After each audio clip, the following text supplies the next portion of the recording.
All right, what's up, guys? It's your girl Euphoria, the breathwork goddess, tapping in with this episode of Euphoric Breath.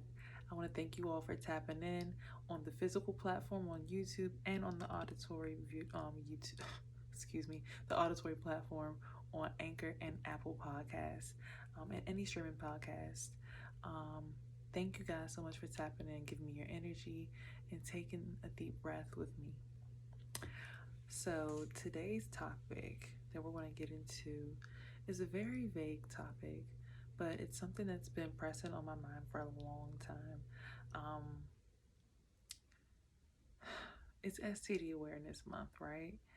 And a lot of the parents that I've come into contact with are afraid to tell their kids about a lot of things, whether it be THC, sex, things of that nature, right? But I feel like in the space of this being STD Awareness Month and me being in the space of being a herpes advocate, it's so important for parents to make information available to kids, right? Because if this information isn't available to children, that's when children are left to start making decisions by themselves. Now, don't get me wrong, we still have the groups of kids whose parents tried to inform them and they still did what they wanted to do, right? But at least when they go through it the first time, whatever the lesson is, they'll be like, my mom told me about this, and then they stop. But when you have it the other way around where they never got that first line reference with their parents and they're just completely learning from the streets, they have no baseline, right?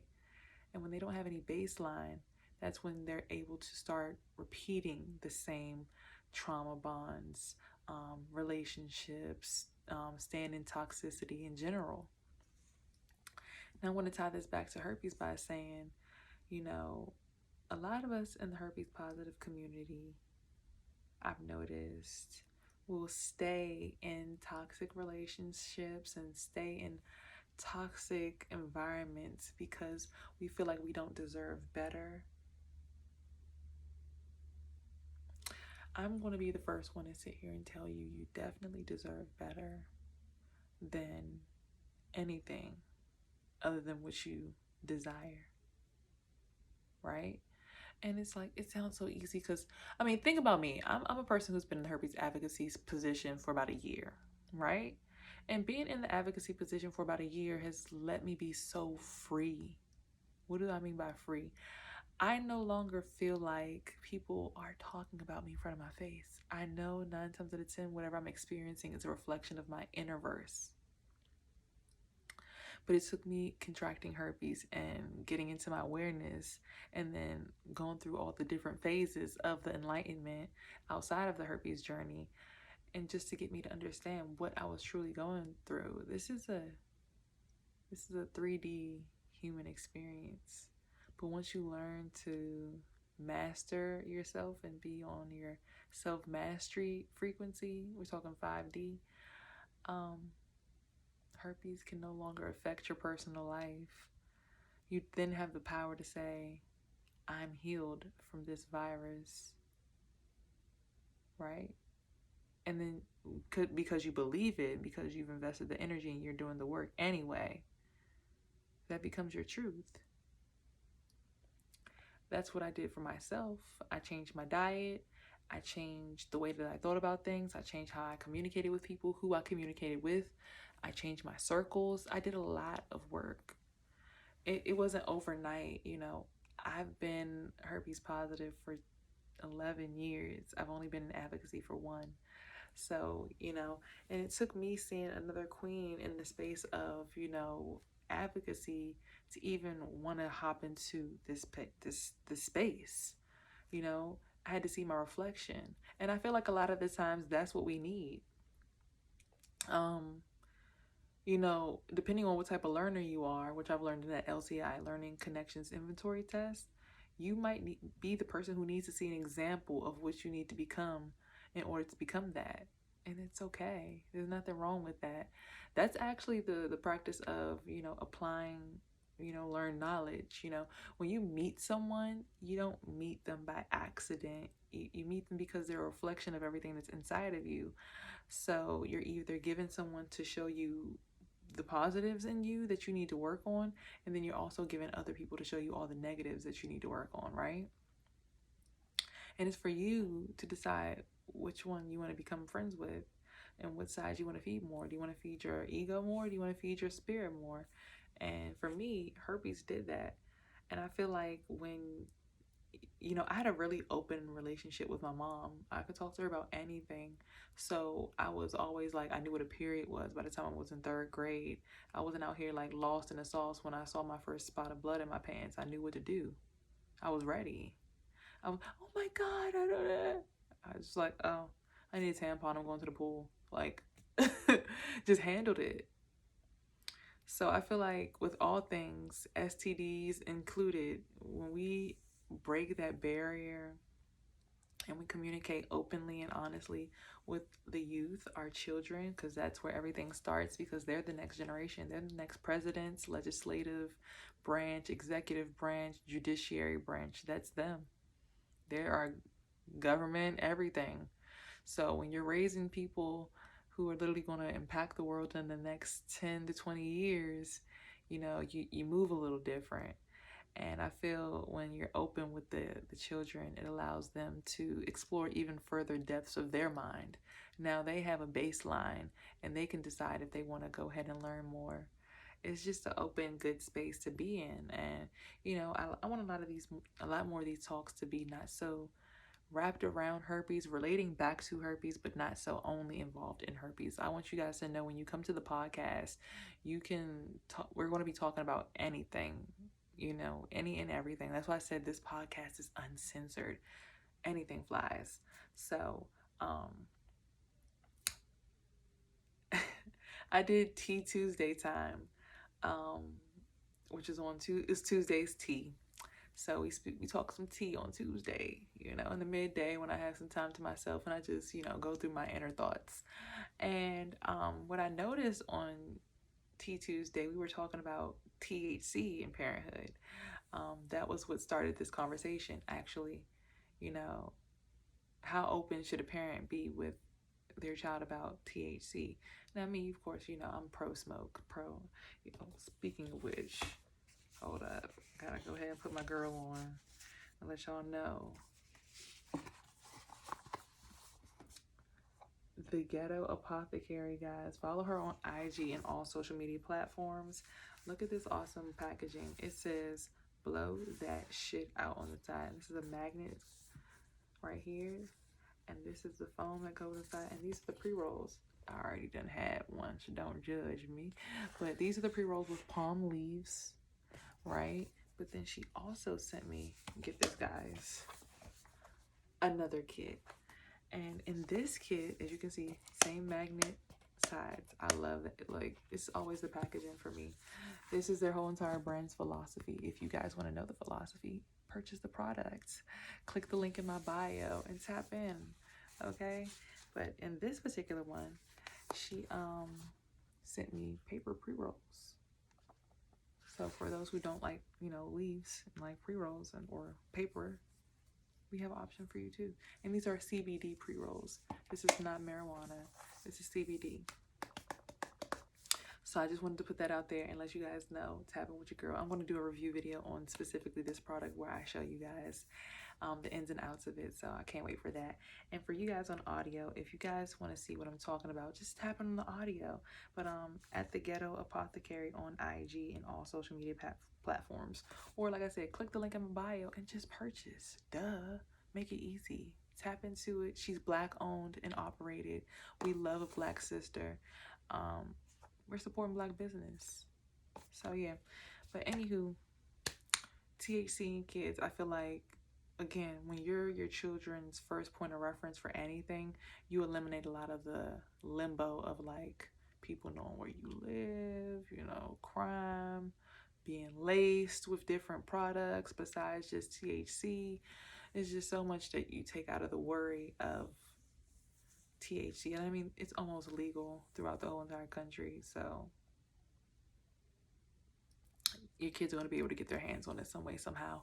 I'd rather be within my own hands reach arm's reach, if you know what I mean, so I can correct the behavior if it's out of pocket and out of order, and even giving your child the opportunity to experience, something like that euphoria within your line of vision. Our parents gave us whiskey for our teething gums back in the day and things like that to put us to sleep. Letting someone hit a little blunt 2 times that's medical, that is not, laced with, like I said, Molly, Coke, meth, anything, because they're doing a lot out here these days. These drug dealers are trying to make their money. I just want you guys to know, having that experience open to your kids, since it's going to be a question that's going to be asked, because this is becoming so regular, just like cigarettes have become more regular, even though cigarettes kill you. You've never heard a study that says marijuana kills you. So just putting that out there too. But anyway, that's how this whole conversation started. Being open with your kids about all information. But I want to tie it in and say again, this is STD Awareness Month. Next week, I'll be coming to you with more in regards to just STD awareness, but I just wanted to open the floor and let you guys know this is a free-flowing space where we talk about any and everything. There's no limitations to the places that my mind will go and the topics that I will talk about. And if I don't know anything about a topic, or you feel like I've misspoke, send me the link to the article that you read, and then we can go ahead and cross, minds. I'm even allowing people to even come on to the show with me. So if you guys want to be on the podcast and be featured as a guest, if you want to be anonymous, that's completely fine too. I have another phone line you can call in on, and we can talk via the phone line, or you can call in and dial in on the actual podcast. And again, if you want to do that, I can see the link and stuff for that too. But without further ado, it's been about 11 minutes. I want to go ahead and tap into some breath work because it's late. And yeah, so for you guys, give me a second, because I'm setting up. I'm also recording this for the podcast. So let me go ahead and type in what this segment is called. What is this segment called?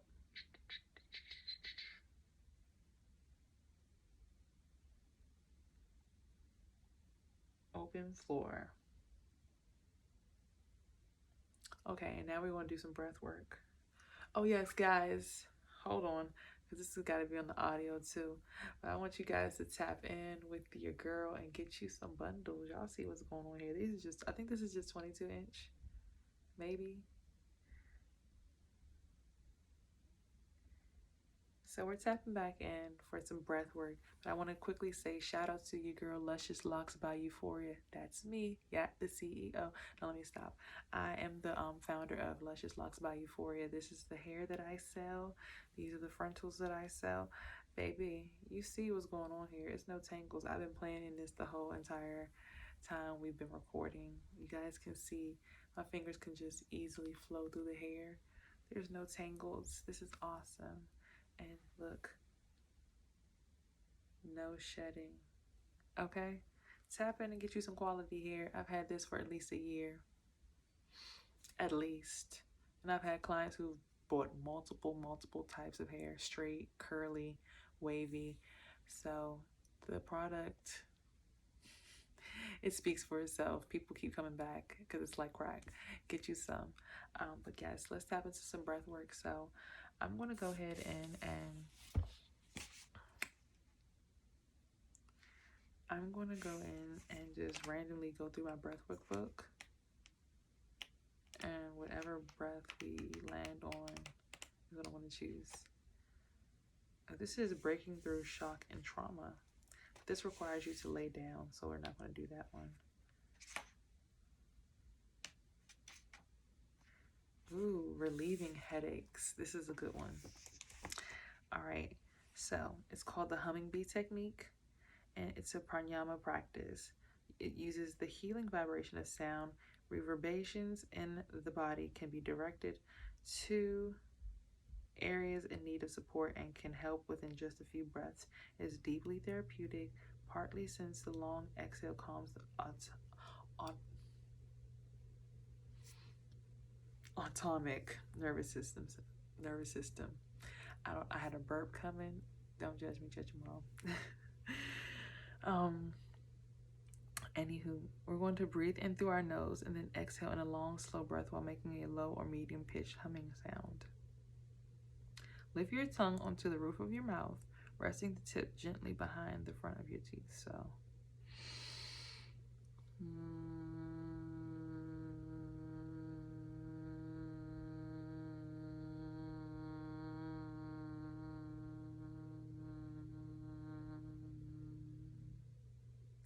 is what we're going to sound like. And it feels really good already, so I'm very excited. Okay, it says prolong the humming of the exhale for as long as you comfortably can while still being able to breathe in smoothly without straining. Feel how the sound waves gently vibrate your tongue, teeth, and sinuses. You may even notice a vibrational reverberation around your cranium, brain, and other parts of your body.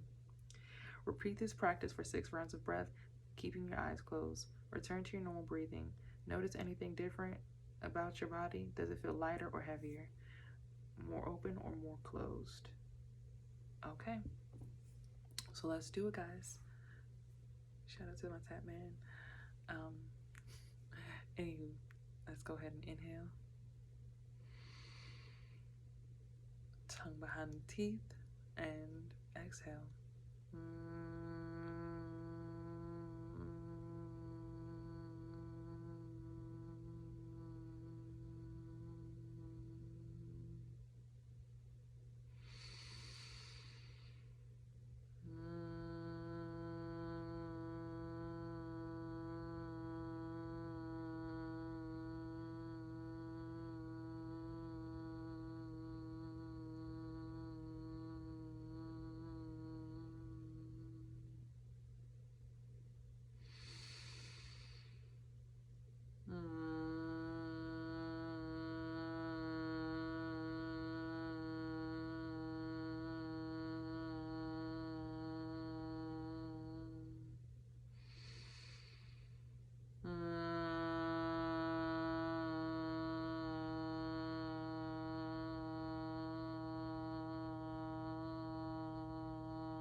Ooh, I don't know about you guys, but I definitely feel lighter.